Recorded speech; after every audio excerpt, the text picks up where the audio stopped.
5 কোটি টাকা। হ্যাঁ, যদি তোমরা আমার 2 ছেলেকে ভালোবাসার ফাঁদে ফেলতে পারো তাহলে পাবে।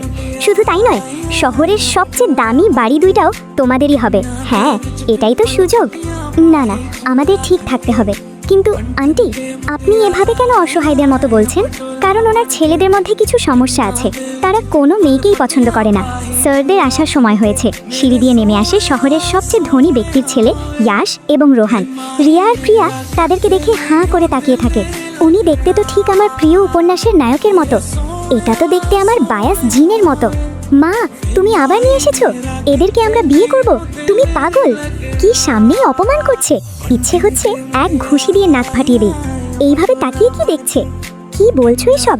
ভালো করে দেখো, আমি নিজে পছন্দ করে নিয়ে এসেছি। আন্টি, মনে হচ্ছে এখান থেকে চলে যাওয়াই ভালো হবে। ঠিক বলেছিস, এসব অপমান সহ্য করার কিছু নেই। আন্টি, আমরা আসছি। চল চল, ঝামেলা তাড়াতাড়ি বিদায় হলেই ভালো।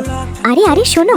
জি আন্টি, তোমাদেরকে বলছি, যদি এবার ওদেরকে রিজেক্ট করো তাহলে এই বিলাসবহুল লাইফস্টাইল ছেড়ে নিজের টাকায় চলতে হবে। বুঝতে পেরেছো? তার মানে আমরা এখন বড়লোক হয়ে যাব।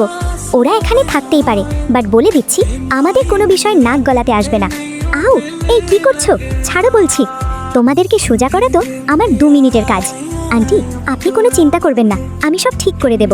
এই যে, আপনি কি কথা বলতে পারেন না? কি মেয়ে রে বাবা, গায়ে এসে পড়ছে।